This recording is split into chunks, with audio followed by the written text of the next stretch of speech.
apologize for sitting on the wrong side of the room. Good evening, guys. We appreciate you guys doing this. And as Commissioner Carper said, it's reassuring to know that you guys have traveled the distance you do to hear what needs to be said and hear what we'd like to have done. I am Jim Morris. I am the chairman of the Kanawha County Republican Executive Committee. And basically the message that we want to bring to the table is to do what you can to be sure that the voters stay franchised, that there's interest, that it's fair. Our belief is, and been led to believe, that this will be a strong bipartisan effort, and I'm sure everybody here, we joked coming in, we didn't know if we were supposed to sit on one side of the aisle or not. But my hope is, from a committee standpoint, from a personal standpoint, we've had 2 elections within the past week with dismal turnout. And the only way to have a true democracy is to make sure everybody votes. And I'm saying that as chair of the Kanawha County Republicans, where we're outnumbered 2-1. But our goal is for every voice to be heard and everybody to be educated. Even if that means there are twice as many Democrats as there are Republicans in Kanawha County, the Kanawha County Republican Executive Committee is committed for people to be involved, for the process to be fair. So as you look at the districting and the redistricting and what has to happen, what we hope is that you guys take into account that the only way to bring the voting numbers up off the bottom is for people to understand that their votes are being heard, that they're being heard in a nonpartisan way, that we're all in this together for the state of West Virginia.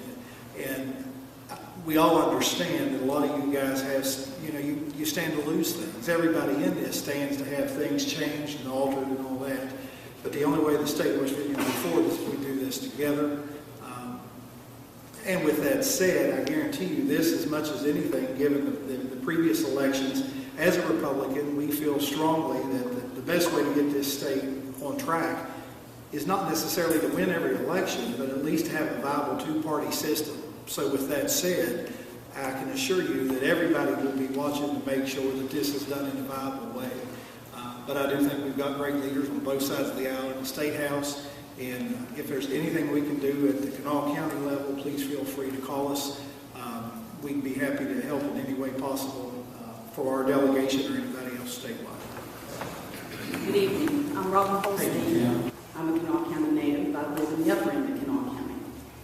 And what I would like to ask you to consider is not going to be very popular among a lot of people in this room.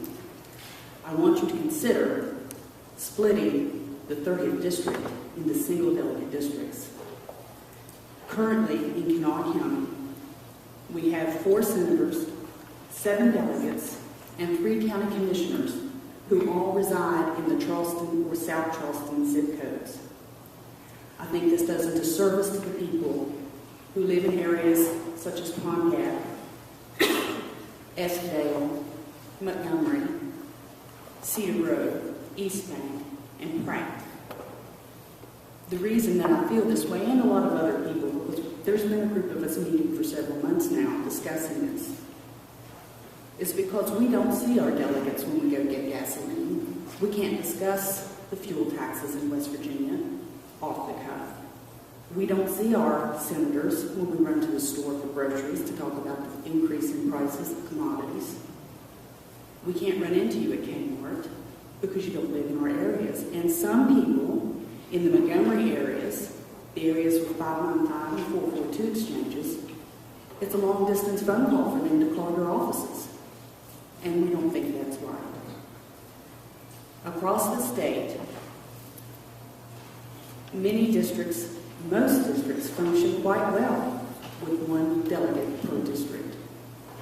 I think it's unfair to the rest of the state that we have 7 in this area, and they all reside in 1 small section of the county. I did my own little map, nothing more than Google, that shows just how concentrated the delegates and senators and commissioners are in the Charleston area. So it's not hard to see. And I know that there are some who would say, well, we can represent those people quite well. We don't need to split the 30th district. I would ask you then, why was the 31st district created? Because there was a group of people who justly stood up and said, we're not fairly represented. So while you're going through this process, I know splitting the district is not your primary concern. I would like to ask you to give it serious consideration and look beyond what may be a personal interest for those who currently serve in the 30th District and consider the people outside of the circle of the city of Charleston and South Charleston. Thank you. Certainly, I want to thank you for the opportunity to speak, and nice to address the people that are going to make a very important decision for West Virginia and all the people, for sure. Senator Drunger, you made a statement at the very opening that we're here to address the process. And quite honestly, I don't know what the process is, because quite frankly, you haven't presented anything for us to address. We can say it up here and make eloquent speeches and tell you how much we appreciate you going around the state. But unless you lay something on the table that we can look at intelligently and see what may happen and may not happen, we cannot make comments, at least I can't, to address what is going to come for the citizens of West Virginia. So my suggestion would be, in the process, you devise with the map maker some opportunities for us to look at least make an intelligent comment on what's about to happen to the state of West Virginia and the people. Thank you. I appreciate the opportunity to come up here tonight, and I'm glad to see this many senators and a few delegates come out, especially mine, Senator. But this has been a long time coming as far as this thing coming to a head as far as the representation in this state. I think it's extremely obvious, just as a lady just expressed, how unfair the representation is and how gerrymandered this state is as far as particularly House districts. Senatorial districts, I don't have a problem with the 2 senator districts. Now, the way they lay and do not connect all counties, ours happen to be 2 complete counties and 1 partial. And I realize it's got to be structured on population. But the House of Delegates is a cluster. I'll stop at that. It's a real mess. We are represented by, we got 8 delegates in Putnam County that represent 9 different counties. We've got the 19th with 4 delegates that keep encroaching on us because their population keeps shrinking. We have been in several meetings in Putnam County on this, and the question is asked, can you name your Senate or your delegates? Nobody knows who the Logan and Lincoln County delegates are. Mr. J.C. Farrell was our delegate for at least 1 term and didn't even show up to the State House. Some of the others, they don't really follow Putnam County's economic and social levels. We're not into cage fighting. We don't mind Barbie dolls. We don't have a problem with that. And we're not being represented right at all.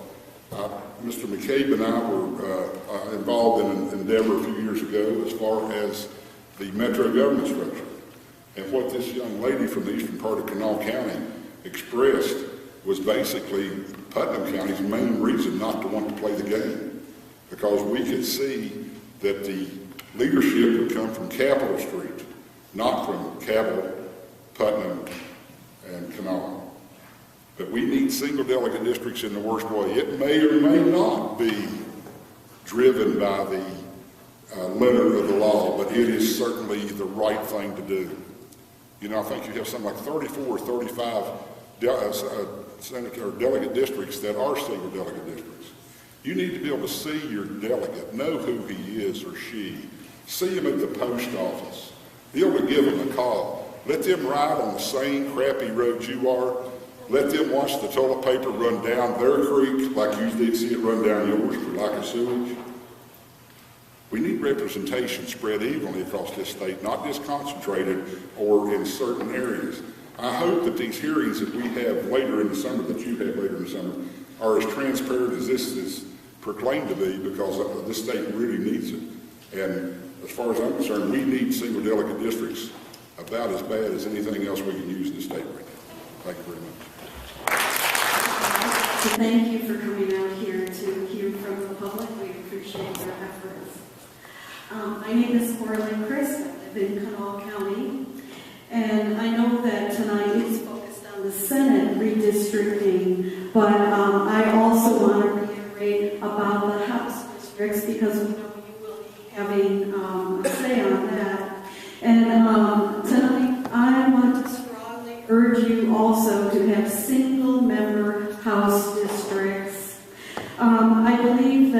there are only 2 states in the United States that have districts of 3 members or more. So at 7 members, we're one of the worst situations in the United States. And you have the opportunity to fix this. I think it's so important for true representative democracy. And I also want to let you know that this issue of single-member districts statewide is a high priority this year to the West Virginia Tea Party groups. My name is Anne Marie Butler. I'm Mason County, representing Mason County Pass Authority Group. I completely agree. And with Coralie Chris from the West Virginia Metro Patriots Tea Party Group, we are encouraging all our groups across the state to contact their delegates to have something just like this. And I want to thank Senator Unger for having this. This is wonderful.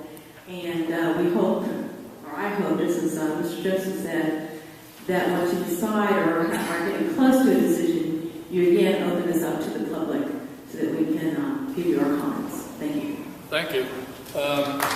I'm Tom Krauser, and I live in Mink Shoals, and I'm in the 30th Delegate District, the part where we drive pickup trucks up Elk River, and I'm in the 17th as well as the 8th Senatorial District. And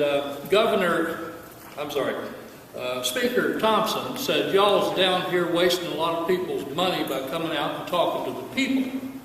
I'm a people, and I would like to thank you for coming out here because it appears to me like he needs to do a little bit of that stuff. Anyway, he said he was a little confused because he was talking to the people in the House of Delegates as to getting mixed messages as to whether there should be single delegate districts or not. And I think he's talking to the wrong folks. I think he ought to be talking to the people out here because I think loud and clear we all say that we need 100 delegate districts.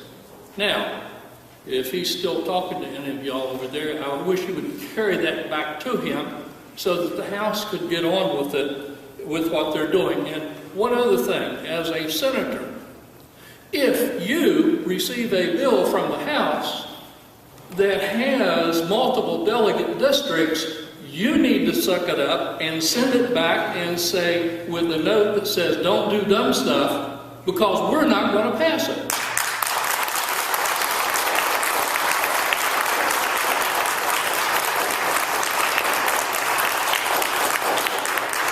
Here tonight, of course, is to discuss the senatorial districts. And in the early 1960s, the 17th was created and was overlaid by the 8th and became Kanawha County because in those days we had a great deal of difficulty in actually breaking out who was where. I remember that quite well because my father happened to be a candidate in the 17th district in those years. I was very young, of course. Well, you know, today I've got a smartphone and I can do redistricting on my smartphone with an app. And it's not that difficult to do. And the whole thing that has existed for over 50 years has been the 17th over the 8th. And let's talk about the philosophy of that. If that is a good thing, then the state of West Virginia ought to go with the state of Virginia and we could elect 4 United States senators.